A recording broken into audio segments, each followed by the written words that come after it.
Okay, good afternoon, Rotarians and guests. My name is Greg McGuire, the president of the world-famous Las Vegas Rotary Club, and it's my honor to be here today to be with all of you. Thank you, Don. The most impressive thing about this job as president is seeing how many pictures I get taken of myself, right? So I want to, first of all, thank all the beautiful ladies in the club that have complimented me in the last couple days of how I've been dressing. Elliot actually said, I've never actually seen you in a suit before, right?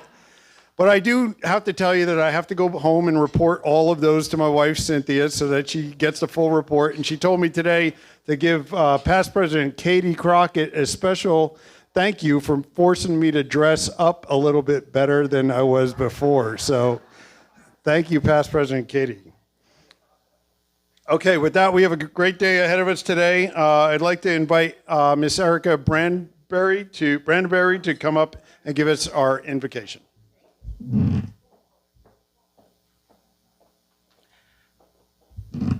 Good afternoon, everyone. Before we begin, I'd like to take a moment to appreciate the opportunity that we have to gather for lunch today. Every person in this room has the ability to make an impactful difference, not just through the projects we complete, but through the conversations we have, the encouragement we offer, and the kindness we choose to show. Today, may we listen with open minds, serve with generous hearts, and remember that the greatest impact often starts with one single connection. Thank you for all to make the community stronger. Let's have a wonderful meeting. Well said, Erica. Thank you. And Andrew, I understand you are selected for song leader. Voluntold. And we're going to do God Bless America today. God bless America, land that I love. Stand beside her and guide her. That's all I know. To the valleys, to the oceans, white with foam. God bless America, my home, sweet home. God bless America, my home, sweet home. Yeah.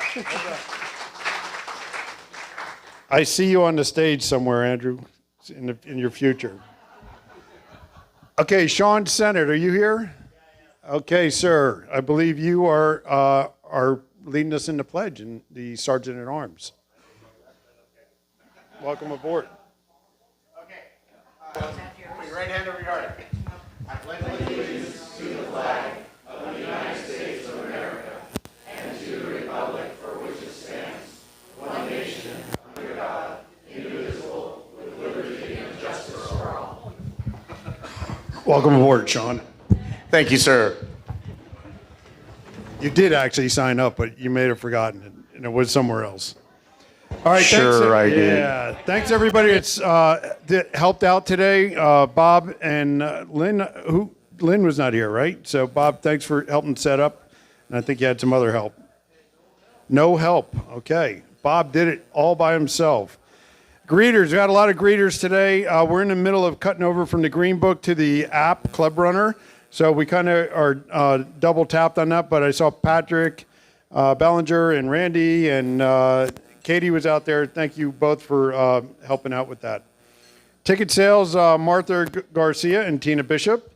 And on ticket sales, you may have noticed that there's a new QR code up here. So if you come in and you're one of those people that are, believe in a cashless society and you're not carrying any cash, see what Sean's got up there? All you got to do is scan that, and then you can pay for your tickets, and then you go over and you tell the ticket people how many they owe you. Yeah, I know. Technology is coming fast. Photographer Don Holland. Good to see you back, Don, and look forward to all those great pictures. Thank you, Scribe Elliot Harris. AV Team Stu. Thank you, sir. Tear down, Don and Susan. And for the wheel, thank you, Tina Bishop. Tina Bishop, thank you for stepping in for Karen while she is out lost in the Canadian North Wilderness somewhere. No, she said she's not coming back, actually. So you did such a great job on the wheel. You got it. Okay, international guests. We're honored to have Mark here from Ireland. And Mark, if you'd stand up real quick and we'll bring the mic to you. But before you go on, Mark, my parents were born in Ireland, and we just shared a couple stories. He went to school in County Fermanagh, which is where my grandfather was from. And now he is, where's Sean? There you go. We are honored to have Mark here today. He let it loose that he's the equivalent of one of our U.S. congressmen. So Mark is going to, Bob will introduce him and give us a few words. Mark. Yes, the president is also a royalty from Ireland, as I understand. Anyways, Mark is from Ireland. He is a stroke survivor of 63. That's unbelievable. Anyways, he's going to say a few words. Yeah. Thank you, fellow Rotarians, and I'm very, very happy to be in Las Vegas and attending your Rotary Club.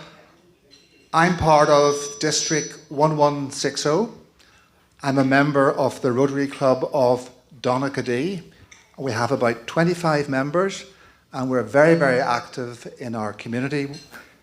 Donaghadee is a small town on the east coast of Ireland within visible distance of Scotland.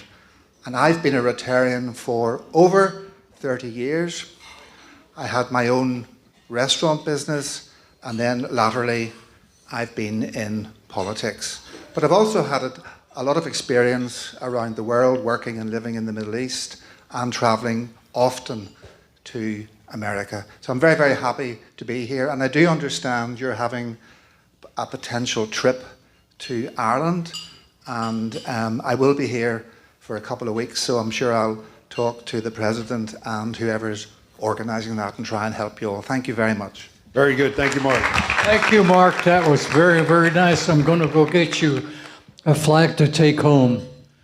I told Mark I've never seen an Irish guy as tan as Mark is. So I don't know what the weather's done over there, but it's working for you. So looking good, Mark. And Mark can attest to the fact that the McGuire family from County Fermanagh is a descendant of kings and clans. So yeah, oh my gosh, here we go. But you can just refer to me as president, king, whatever you want to, whatever works for you. Thank you, Mark, for that testimony. Yeah. You okay over there? Any visiting Rotarians today? Any visiting Rotarians? Oh, there we have one. Familiar face. Look who snuck in. Fellow Rotarians, it's Kirk from the Rotary Club of Escondido, California now. Otherwise known as the avocado guy. Yeah, I'm the avocado guy. Yeah. Here for the Star Trek convention, so live long and prosper. Okay, very good. Any guests of Rotarians, please take the microphone to George, please. Okay. Hi, I'm Jennifer. I'm George's daughter and Rotarian in the Linwood Rotary Club up in Washington. And when my dad proposed that I visit with my daughter in August, I said, no way. But I'm having a wonderful time. And very glad to be here. Thank you. Very good. Thank you, Jenny, for joining us. Any other guests of our club? Past President Mike Ballard, please. Sean.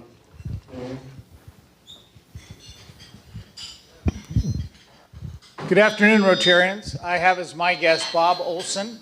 He and I met last week at a service project in the hot sun, and he mentioned he was a Rotarian, and I learned that he's also a Paul Harris Fellow from Des Moines, but he's been living here working for the Culinary Union. He's an architect by profession. Please help me welcome Bob Olson. Fantastic.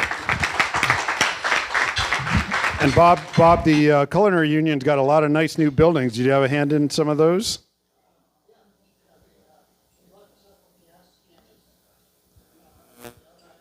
Okay. Saving and occupying those buildings. Okay, well, We appreciate you bringing that level of expertise to us here.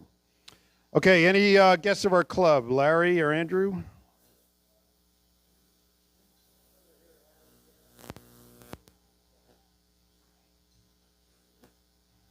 No? Okay. Okay, with that, I'd like to introduce our head table. We have our guest speaker, Deborah Campbell. Thank you for joining us.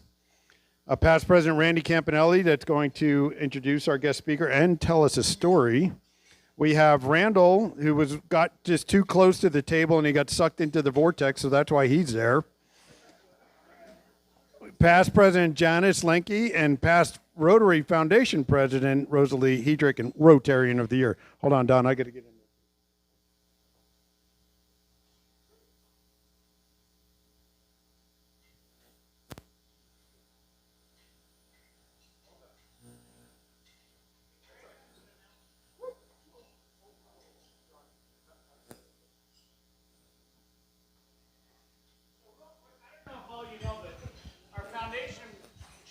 President Pete Samolis broke his ankle the other day and has been in the hospital, and I believe he's in a rehabilitation center now. Is that correct, Sean? But I'm sure he could. Just reach out to Pete or Pam, and if you can. I just heard that right before the meeting started, also. Okay, thank you, sir. Okay, in the wheel today is Linda Peterson here today, or is she traveling? So just noted that she received the District 5300 recommendation to represent as a medical record keeper for the January 2027 mission to Bangladesh. So that's a big honor for her. She's very excited about it. Our Rotary Around the Nation, the club is for Rotary Club of Denver around the world.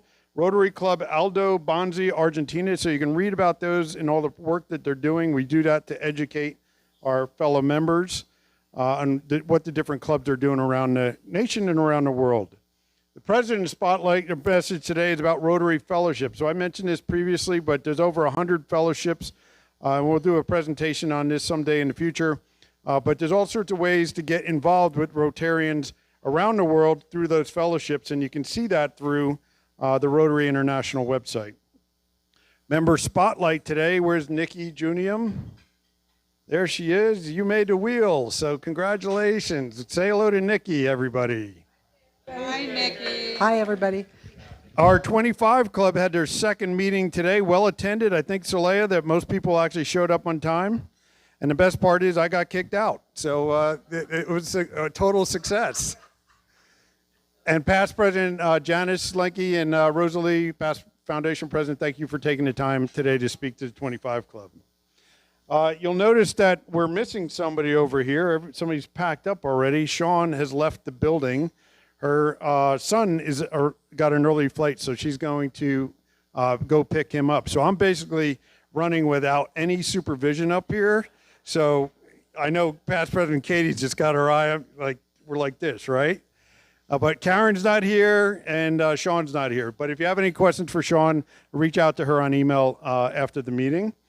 I want to welcome Jim Cole here, and he has got a picture or two up on the screen.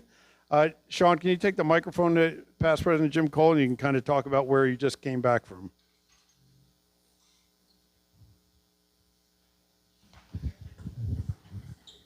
Explain that picture up there. Sure. As it rolls through the deck, Judith and I were lucky enough to travel to Fiji with some friends of ours, and we went scuba diving. And one of the dives they offered was a shark dive, and that's a real shark. That's not exaggerated in any way, shape, or form. We all, when we got back to the boat, we're like, that's kind of crazy. We actually did that. We were behind a little wall, but the sharks were free and there were no cages, and it was pretty neat.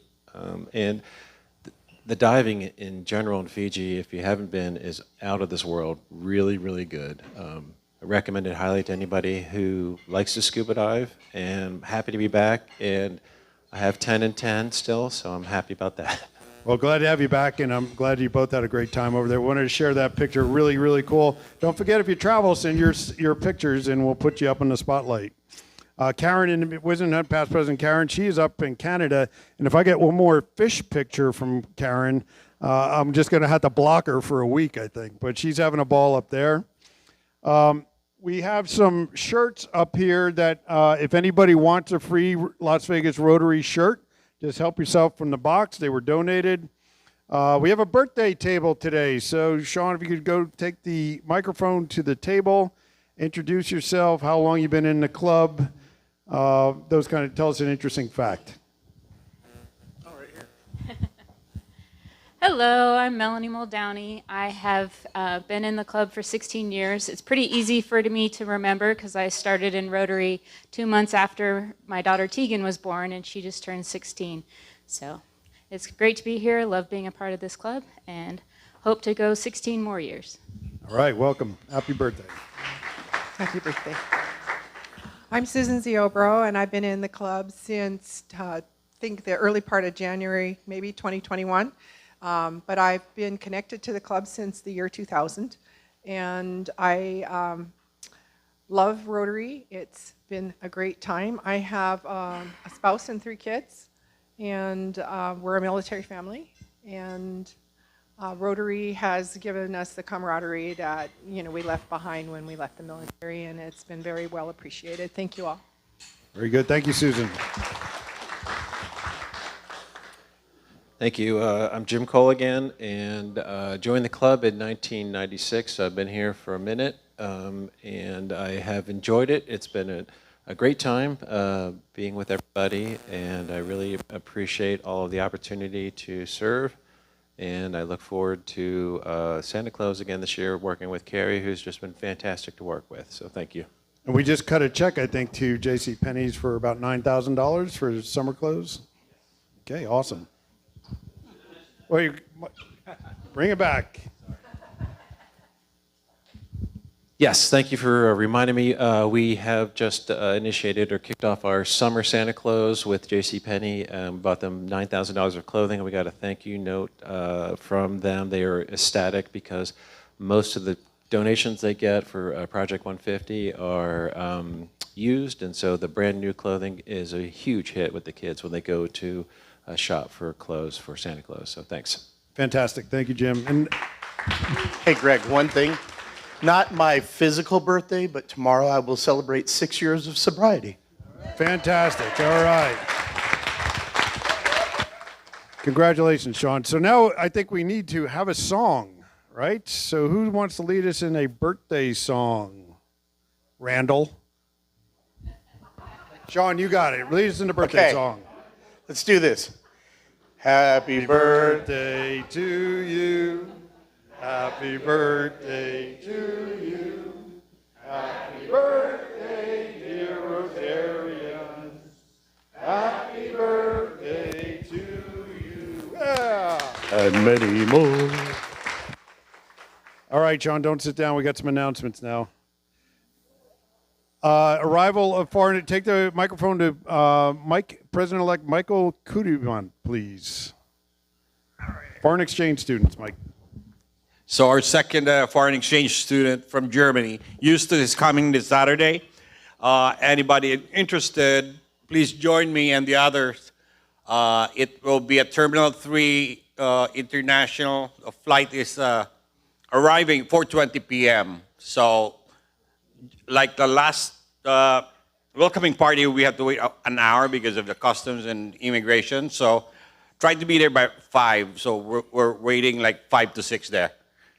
So and again, we had Sophie just came in on Friday, correct? Sophie came in the one Monday.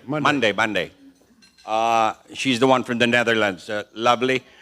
We'll bring them both next Thursday so that you can meet them. Okay, fantastic. We had, I know Dr. Rampur was there, Saleha, you were there, Larry, Susan was there, and Mike. So, and Jarena too. Fantastic. So, thank you all for going out and showing support. And that's a really, really good program we have. We have 2 Rotary Youth Exchange Program students this year. Most clubs have 0. I think there's 4 or 5 total in district, right? Is that about right? Okay, good. So that's impressive. Take the microphone to Rosalie, please. please, our Rotarian of the Year.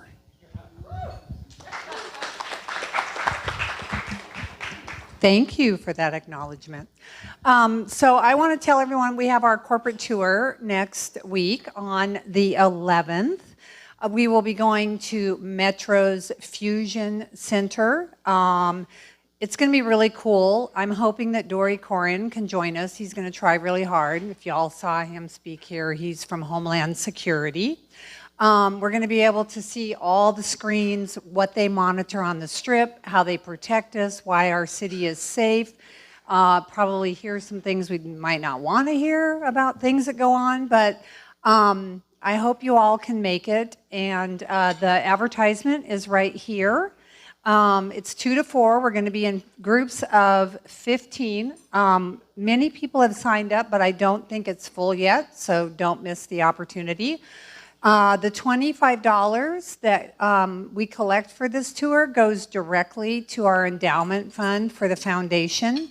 And every tour that we've done has really been phenomenal. Purpose of it is basically to teach our members about things behind the scenes in the community that you're not aware of or get to do without some kind of a connection. So really love to have you all come. Thank you. Perfect. And it's everybody needs to be there at 2 o'clock, right? Yeah, no later. You don't miss the train. I'd be there actually maybe 15 till. In the Green Book, all of the information is there as far as parking. You can email me if you don't have it or you want it electronically. I have it. I can send it out to you. Just get in touch with me. But it's going to be really cool. Okay, cool. And over to Sean there. So that's, and by the way, all that, it's an optional tour, right? It's not mandatory? Right, so it's an optional tour. This is a tour that Rosalie has put together. She's doing 4 different kind of tours around the community here. I just want to make sure that everybody understands it's optional. The $25 is a donation to the endowment fund. Thank you. Blood drive here on August 17th coming up, if you're so inclined. Maybe now to your neighbor right there, Larry Cohn, to talk about orientation. Good afternoon, everyone. I'm going to do orientation and pickleball. First, orientation for any member in the club who has not attended. It's very, very highly recommended you do attend. It'll be August 19th, 5:30 to 7 at Katie Crockett's house. You please RSVP as soon as you can because we have to give the guard gate the names in advance so they will let you in. And all the food will be taken care of. If you do want to bring something to drink, feel free. Moving over to pickleball, looks like we're tentatively set for the 22nd at Las Vegas Indoor Pickleball. Again, please RSVP as soon as you can. I get 2 courts. Sometimes we get RSVPs and people don't come, and yours truly has to, let's say, donate the money. So anyway, let's try to all get out there. We've always had a good time with that, and that should do it for my report. Okay, and is the pool open at past President Katie's house for orientation? The pool is open? Not too sure. Well, we can go dive in, and hopefully the water's in there. Okay, it's open. All right. Okay, so Wetzel Awards coming up August 20th. Stockton, I don't think is here today. But that is going to be coming up. Remember, we're not going up to the base anymore due to their request, but they're going to be bringing 5 of their members down here and then also their command interim chief as well. Over to Gwen Hall. Sean? Gwen Hall. Backpacks. August 21st, packing. 21st? 21st or 29th, we're not sure yet. Okay, with Peach disabled, with Dr. Kathy out of town, we could use some extra help to put the backpacks together on whatever date it is. I thought it was the 29th. Yes, well, so let me, I'll fill in the blanks, but Gwen is our, leading our education chair. Amazon, one of my, through my company, Amazon's donating over 100 backpacks. Books, crayons, binders, all that kind of stuff. So we get them in all the boxes. They started showing up at my house yesterday, so then we got to assemble them all into a backpack, and then we will deliver them to the school. So we're stand by for the date. Will probably be a Friday morning at my house near Sahara and Jones. And then there'll be a separate date for the actual distribution. Now over to Miss Jarena King for Alpine Picnic. Good afternoon, everybody. We want to encourage you guys to go ahead on our Club Runner and register for the Alpine Picnic. This is Saturday, August 29th at 10:30 in the morning. We are having a hike at 8 a.m., and we would encourage you to go ahead and list whatever item, which would be a side dish that you'd like to bring. Also, it's really important that you pre-register as soon as possible because we're going to get ready to shop for the meats. So we need to know what our head count is going to be. Thank you. Okay, very good. And so we'll go talk a little bit about Club Runner right now. So Club Runner is the app that we are moving to, we have moved to kind of organize. The Green Book is still in effect until September 1st, and then there will be no more Green Book. So you should be seeing plenty of emails coming out about sign up for Alpine Picnic, sign up for the meetings, RSVP for the meetings, volunteer signups. Those are designed to help run our club a little bit more effectively, and so far it's been going great. Everybody's been able to sign up for the different volunteer duties, and that's kind of working out really well. I do understand there's a learning curve involved with Club Runner, however. So if you have a minute right now, we're going to do some 5 minutes of training. So if you could take out your phone, open the app,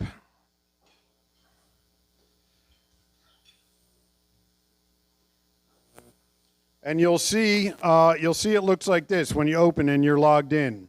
Now, I was on a call with all the large clubs across the USA here on Monday, sponsored by Rotary International.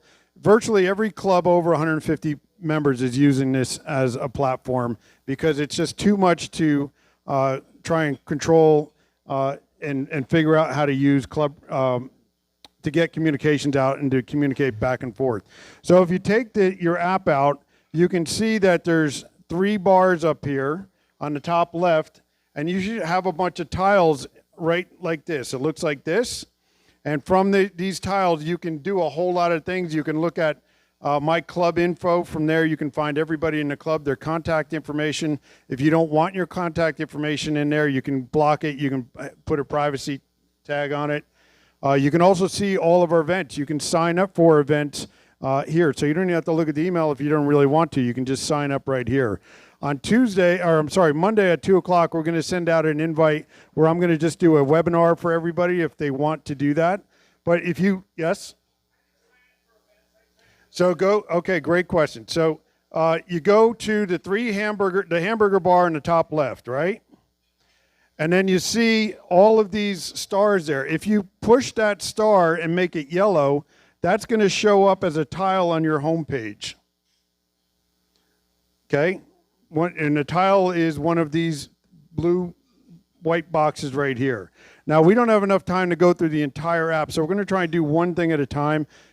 Number one is you got to get logged in. You got to download the app and log it in. If you haven't done that already, we're not going to work through that right now. Just call me and we can figure that out.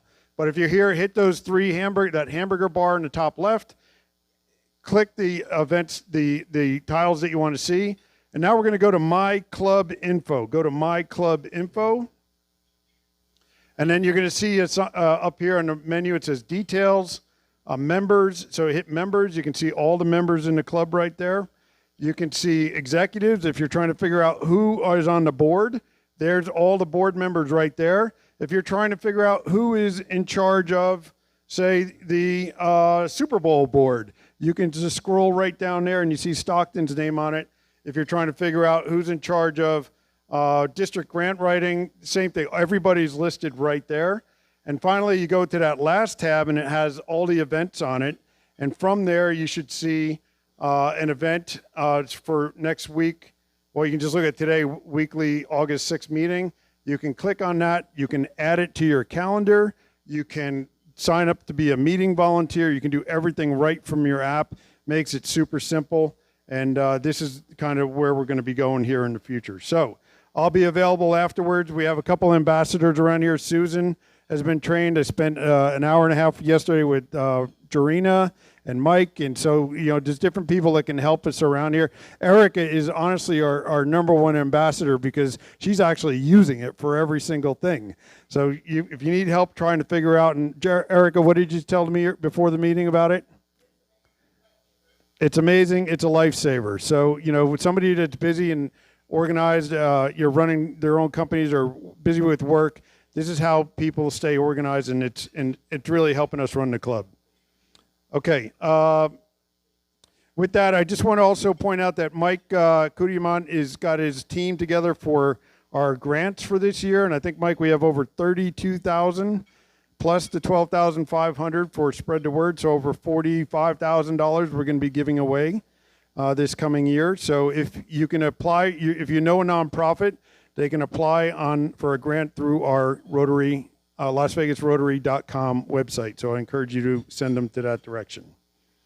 I do need to address one thing was brought to my attention by somebody here, and this is regarding Happy Bucks. So we're going to do Happy Bucks when we have a chance to do that. And Happy Bucks is an opportunity for a member to stand up and share some good news. And certainly over the last couple of weeks, we've been doing that, and that money, if you so inclined to donate it, goes into our canned food drive. So it's not a mandatory thing. You don't have to do it. But somebody took that as Greg is now charging members $5 to ask the guest speaker a question.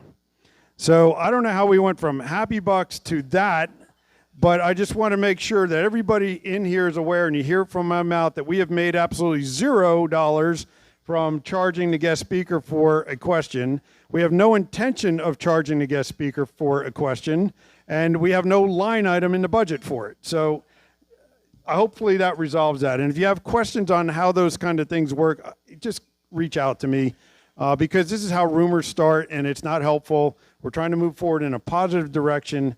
And when things like that happen, I take it on myself. Anybody that works for me says the first thing Greg does is hold a mirror up to himself and says, what could I have done better to communicate this? So now I am just making that explicitly clear. Guest speaker, we do not charge for guest speakers. So you're going to have a lot of questions today. All right? Thank you, Deborah. Okay, with that, we're going to go right into the raffle. So for the chance to draw the Joker today, the number is 438-2614. 438-2614, and I think it's over $4,700. It's in the wheel. 436-2614. We're in trouble if nobody has it because I think Sean took the tickets. 438-2614. 438-2614. All right, the Shark Hunter.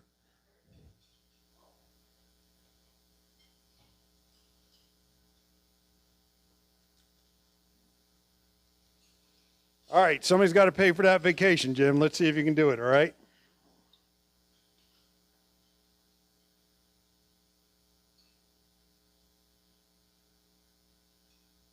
Seven of clubs.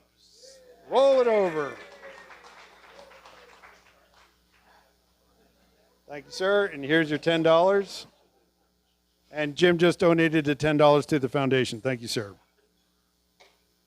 I did check. There is an actual Joker in there, so and it's not just at the podium. Okay, for the Lowry Bucks today, the number is 438-2657. 438-2657. Okay, birthday table's wrapping it up here today.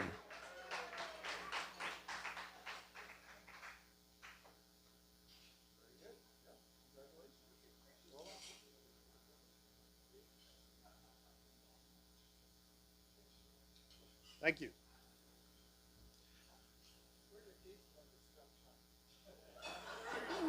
Those are last week's, Bob. I don't know where you got those from. Thank Thanks for your participation, Bob. Really appreciate it. Okay, with that, we're going to go right into our guest speaker. Past President Randy Campanelli is going to tell us a story and then introduce our guest speaker, Deborah Campbell. Thank you.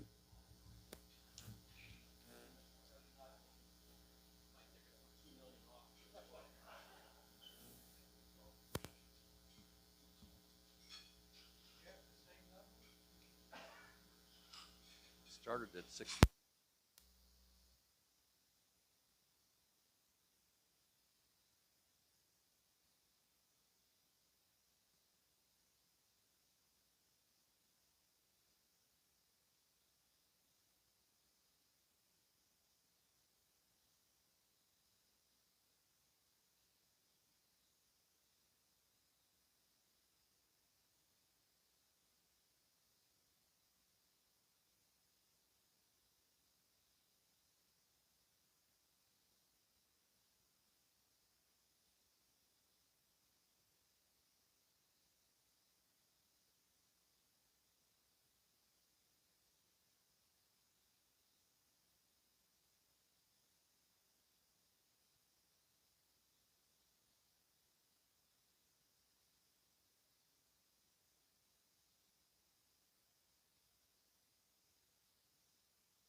know her by seeing her on TV.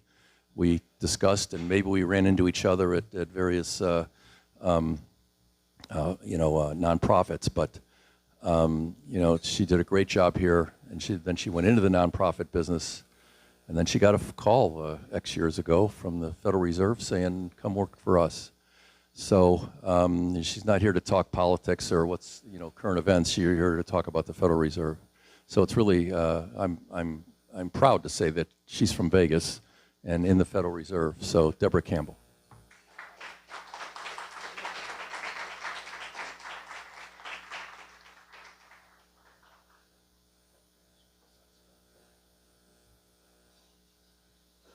I'm going to hold the mic because I thought that I'd be able to manage the laptop from here, and I can't. And then I've been an adult working and living here in Southern Nevada, either in Henderson or Las Vegas for 40 years, so I can't see that far. Oh, they moved it. There you go. So thank you. Just a little background, and thank you for that warm introduction. I came to Las Vegas in '81. I had studied speech communications, otherwise known as journalism, and got my first job out of college. People think you're going to go to LA or Detroit or San Francisco. It was Chico, California. You know where Chico is. And went to Chico State, Cal State Chico, for graduate studies, but ended up leaving when I moved here. So I started in TV, doing news, running camera, putting people in front of a tree, telling them don't move. You line them up, and then you get on the other side of the camera and you do your interviews. I wanted to go to a larger market, applied all up and down the West Coast, wanted to stay out west, got interest in Fresno, California, Bakersfield, Palm Springs, and Las Vegas. Where are you going to go when you're single and 25? Okay. So I went over to Channel 8, but Channel 13 made a better offer. And just a little bit of that, spent about 3.5 years there covering court and crime, and that was the mob days. It was fun for us. I used to follow Goodman, at that time the attorney, up and down the federal court steps. We saw a lot of stuff. Moved over to the Fox station. At that time, it wasn't Fox. It was KVVU, Henderson, Las Vegas, if you remember that. We were doing stuff, there was no news. We were doing 21 Jump Street, MASH, and whatnot. But we started a program called AM Southern Nevada that I was proud to develop and host it for many years. Got out of television because at that time, women were not pregnant on air. I've got a 30-year-old daughter that says that's impossible. I'm going, go back and look at history. We've come a long way, right? So I got out and at that time and went over to United Way of Southern Nevada. That's the nonprofit background. Had a very, very, very good mentor. He asked what my goal was, and I said I wanted to learn how to run the organization. At that time, United Way was, I'm going to be careful, much more visible, had 60 people on the board of directors. It was the who's who. That helped get me really connected and understanding the social service, the nonprofit side of the business, and I left as their chief operating officer. Moved over, if you can remember the Siena campus, St. Rose, started going into Catholic Healthcare West. Their signs are going to change soon, but they're part of another system, and ran their health foundation. It's a nonprofit hospital. Don't turn anybody away. So ran their health foundation, and then went into self-employment as a small business owner. And I'm bringing all this up because it's all about relationships, and I know Rotary is about that as well. And my business, Deborah Campbell and Associates, really was strategic planning, facilitation, recruitment for boards, those types of things for my clients. And I'm very proud of a couple of things that my firm was able to do behind the scenes. we did the feasibility study for what's now known as 3 Square Food Bank, and also for Nevada Blind Children's Foundation and many more. So I'm doing my thing. The pandemic hits, and you're self-employed, and I'm going, okay, I'm gonna have to get, try to figure out how to pivot, not get out of that work, but nobody was hiring strategic planners. Nonprofits were closing down or merging. And I get a call from someone at the Federal Reserve that is just now retiring. She was here in Southern Nevada and said, look, Deborah, you're a connector, you know a lot of people. Mary Daly, who is the president of the 12th district, I'm gonna get into the detail of what that means, is looking for someone who knows Nevada, somebody who knows Southern Nevada, somebody that can do talks, somebody can, that can get out and develop relationships and really listen and find out what is happening on the ground. So here I am. It's been 4 years. So I'm going to get to, let me turn this on. I have a PowerPoint because the system, is pretty complicated, but I'll use this instead. Trying to get my slide to advance. Did it do it? I'm sorry. I don't know why it's not advancing.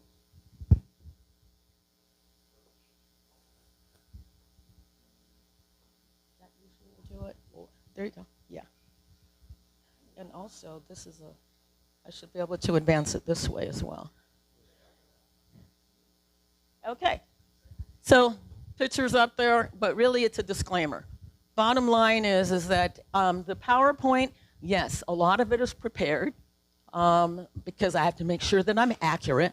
But when we get into Q&A, that's going to be my opinions and of what I can talk about. So I'm not speaking on behalf of the Federal Reserve System itself. So, bottom line, what's the Federal Reserve? And some of this is going to be kind of basic for folks. But before I joined, and I was doing the news, I didn't know. I did not know that the Federal Reserve really was the nation's central bank. And most would argue the most powerful central bank in the world. We're not isolated, right? And what we do is a couple of things. It's much more than interest rates, just to make sure that,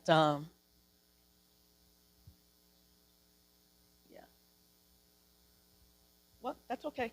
I'm going to go straight to this. This is a video, and I'm going to turn up the audio, and it's going to explain a little bit. For more than 100 years, the Federal Reserve, the nation's central bank, has served the American people. Though much has changed since its founding in 1913, our mission has remained constant. We strive to fulfill our congressionally assigned responsibilities of price stability and full employment. Founded in 1920, the Los Angeles branch is part of the Federal Reserve Bank of San Francisco, which serves and represents the 12th District. The Los Angeles branch covers Southern California, Arizona, and Southern Nevada. The branch contributes to the Federal Reserve's work to keep the U.S. economy strong by focusing on monetary policy, safe banking, and secure payments. One of its key functions is to ensure that cash circulates throughout the regions it serves. The branch operates the nation's largest cash processing center, supporting over 380 financial institutions and processing 11 million banknotes every day. Another part of our responsibilities at the branch is to learn from and connect with the businesses and communities in the regions we serve, drawing valuable insights that inform monetary policy decision-making. We serve a wide array of states, of populations, and economic landscapes. It gives us an incredible range of industries that really power our regional economy. So much to learn from leaders in the agricultural industry, hospitality, tourism, manufacturing, biotechnology, and many more. The Los Angeles branch's work is part of the San Francisco Fed's commitment to building a stronger economy for the 70 million people in the 12th District and for all Americans. That's just a short video that talks about the branch that I work for and work through. There is no physical office here in Southern Nevada, so I report through the Los Angeles branch. As you saw in the video, let me see, Fresno on down through California, Southern Nevada, and then also the state of Arizona. So Federal Reserve of San Francisco, we're the 12th district. I'm kind of going backwards, and then I'm going to tie it together later on in this PowerPoint. We're the 12th district, 9 western states, most populous, most diverse in many, many ways, not just diversity of people, but sectors. We're the farm basket, a lot of logistics, a lot of different things happening. So we've got a physical location in Seattle, one in Portland, San Francisco, again, is headquarters. LA is the region that I report through. We have an office in Salt Lake City, and then also in Phoenix. So when you tie together the entire 12th district, we're looking at just about 2,500 staff people in all of those states. People go, well, that's a lot of people. We have dozens of economists. We have people that are in the cash services office processing your money, the bank's monies. There's a lot of different types of things. And then a few people, when we really look at the percentage, maybe only about 20% of us would be public facing, out in our communities, interviewing folks about really how the economy and monetary policy is affecting you. So, and staying as far as representation locally, so each one of the districts, and there's 12, San Francisco is what we're part of, and I work through the LA office. We always look for local folks to represent. And I would say as a staff person, it's competitive, because I'm dealing with my colleagues in all the other states, and I'm really trying to bring people to our boards in our advisory councils. But we don't have people from every state, it's by sector. So, but I'm just proud to say, as far as locally, Southern Nevada is on the map.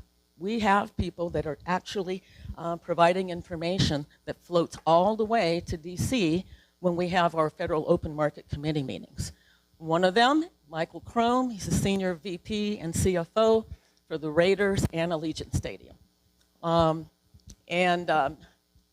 I found him through his boss, Sandra Douglas Morgan, who's a local, been a lot of different places, asked her, she goes, no, but I've got somebody for you.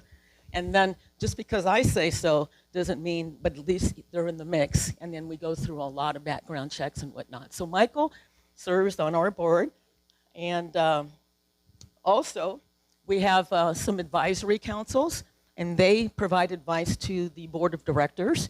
And on that, we have 2 people, Nick Steele, he's the director of Access Community Capital. Some go, what's that? You know, CDFI, and it's pretty much a lending institution that would loan money to really small businesses or people that can't get money through the banks to start up their businesses and maintain them. And then Carolyn Crockett, some of you may know her. And she's also on one of our committees as well. She is. So what do I do? You know, what's regional business engagement? And I'm going to leave my card for you guys as well, because I'd love to interview and talk with each one of you. What do? I do talks like this in front of associations of all types. I talk about the Beige Book. I'm going to explain what that is a little bit.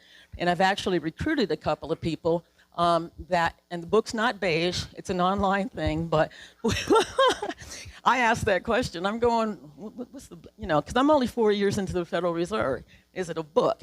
But it's something that you'll be able to access online that tells you about national economic conditions and what is happening in different regions and areas. And we do have 2 people from Southern Nevada. One of them is Juani Romero. You may not know her name. Juani has Mothership Coffee, several places around town, grew that from a small business, and also has her coffee in Walmart. I mean, I've watched her grow. It's unbelievable. So she can talk about, you know, and she provides not just from the coffee perspective, but small businesses, women-owned businesses, what the opportunities are, challenges and whatnot. And then the other person we have, Mr.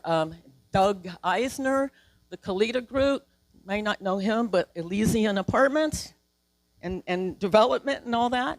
He is also one of our contributors. And then, let me see, I'm constantly talking with business owners, as I mentioned, corporate leaders. So if you guys are at LVGEA, Las Vegas Global Economic Alliance, pretty much everything, I'm usually at those meetings. And that's where I find folks. Because if I'm calling going, hey, I'm Deborah from the Federal Reserve, I'd like to interview you, 70% of the time, they're not calling me back. And it's not that it's an issue, they don't understand what it is, right, that I'm looking for. So just spending a lot of time doing these types of things, membership organizations, presentations. I'm even starting to talk a little bit in high schools. I'm thinking back to the days, hey Bob, I remember you from way back in the day, the School Business Partnership Program in the school district. I think they call it something different. Not in my scope of work, but I really think that kids in high school and middle school should probably be learning a little bit about what is monetary policy and economics. So, and then I do lots of roundtable discussions. I put those together based on the folks that I'm meeting, based on what headquarters San Francisco wants to learn more about. And then also do tours. And not do tours, we don't have an office here, but I ask for tours of big companies. We have a big company coming in, and I'm not promoting them specifically, but I live in Henderson, so I'm trying to get Henderson on the map, and West Henderson is growing, not just residential, but logistics and manufacturing as well. Mesquite, a lot of distribution centers up there, and I'm learning about that. Recently, what did I do up in Mesquite? Oh, and another one in North Las Vegas, Tapestry. When I found out about them, they're the distributors and for the entire West Coast for Dooney Burke and handbags, so you know I'm going to go up there and we're going to go and check it out, right? But doing these interviews are one thing, but actually boots on the ground and seeing when you're doing tours how companies are using AI, seeing how they're training people, because you hear a lot that we don't have enough or qualified workers, you know, so being out there and interviewing and seeing for myself helps me write narrative discussions. So as I'm out interviewing and doing these things, just before every Federal Open Market Committee meeting, and I'm going to get to that in a minute, I have to send reports by sector on what is happening in Southern Nevada, not that I read in the paper, but what I learned myself by being out and talking to people and touring organizations. So how does the Federal Reserve operate? I'm going to read it because I thought we were going to have a big screen, but we don't. So it starts, first of all, with the Federal Reserve Act. Said it in the video. Made law in 1919. I mean, not 1919, but 1913 under President Woodrow Wilson. Then you go down to the next bar. The sitting U.S. president nominates what we call Board of Governors people. Now that, they are government. The president will pretty much nominate who those members are. Where does the information come from? A lot of places, including our 12 bank presidents. And I'm careful in how I'm saying it, but just a lot of places from a lot of influential people. So once the president nominates people on the Board of Governors, then the Senate has to confirm these people. So they're based in D.C. That's the government arm of the Federal Reserve. And then so the Board of Governors, again, is a federal government agency, but at the end of the day, they are independent, and then the Supreme Court recently reaffirmed that no president can fire or replace Board of Governors. So that's a recent development. And then the broader context of this is that there's 12 regional banks. I think I showed you, and it's around, there's 12 of them. They are independent, have their own boards of directors. They're not for profits. And so there's a regional bank in Boston. There's one in New York, probably seen it. It's over close to Wall Street, around the corner. That is, I would say, the most influential one, because that bank, on top of that, they store the gold, billions, probably trillions of dollars there, and also handles international transactions.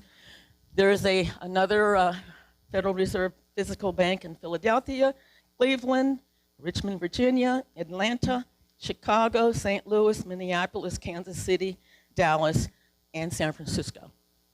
And so San Francisco is our, for you here, that's our regional headquarters. And then Los Angeles is the actual region that Nevada is at the table and providing information.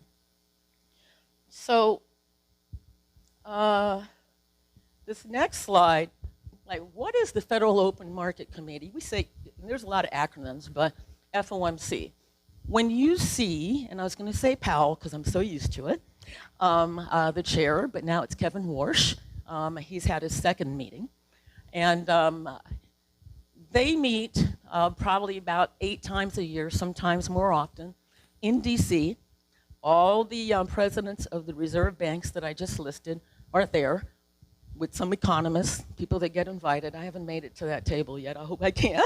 I don't know how, before I retire.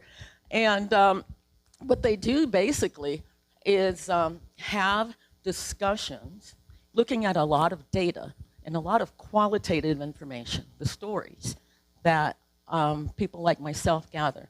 So we look at the data, the things like, the consumer price index, you guys hear that, the jobs reports, all of that. They're looking at that. People think we follow the stock market. We'll see what happens, but we're also looking at what the market's doing as well. And also, the bank presidents also talk about what is happening in real time, because data lags weeks, sometimes a couple of months. So we will combine that with the qualitative information that we provide. And then it's about coming to consensus on if you're going to keep the interest rate, and we're talking about not the interest rates you pay, right? But the rate that banks pay for overnight borrowing and working with each other, okay? And so this slide is out of context, but you hear a lot of the dual mandate. You keep hearing us talk about 2% rate of inflation. Obviously, that's not been the case lately. And also, our other part of our mission, though, is to create conditions for maximum employment, that everybody that wants a job can get a job, okay? So, and the bottom line is why the 2%, I just said it, because over the long haul, just keeping it at 2% is when households can kind of reasonably expect and plan, and businesses, on what's going to be happening as far as the cost of money. I'm going to keep moving quickly. Federal funds rate right now, we've kept it steady between 3.5 and 3.75%. And it's been that way since December. And then this is kind of like a flow chart at the end of the day of when the Federal Reserve meets and we're talking about monetary policy, borrowing rates and whatnot. So the FOMC policy decision last week came out, keep it the same as it's been since December. That affects current and expected short-term interest rates, affects the overall financial conditions, also influences households and businesses on what you're going to do, what you're going to spend. And I'm more on the business side. And what I consistently hear businesses saying is we're waiting and seeing, because they're not sure what the cost of borrowing money is. And then at the end of the day, this whole thing is designed for us to be able to stay as close as our mission, which is to create conditions where as many people that want to work can, right? And then also to maximize the value of the dollar. So I'm going to go down to this. I have a lot of different things. I think I already explained the different pieces of what your Federal Reserve does as far as San Francisco. And then QR codes, there's 2 of them. I really encourage you to take pictures of this. I'm going to be reaching out. I don't have your list, so it'd be great if each of you send me an email and say, hey, I don't know if you want to talk to me or not, but that QR code takes you to the website with the Federal Reserve that explains my background and also my phone number. The other one is very important. That one is all the newsletters and subscriptions. There are newsletters coming out on probably every couple of weeks out of San Francisco on different aspects of the economy. We have a lot of data. If you want to do research, we've got the information there. And you can also subscribe to the Federal Reserve website as well. So I know it's a lot. Thank you. And I'm here for questions. Thank you.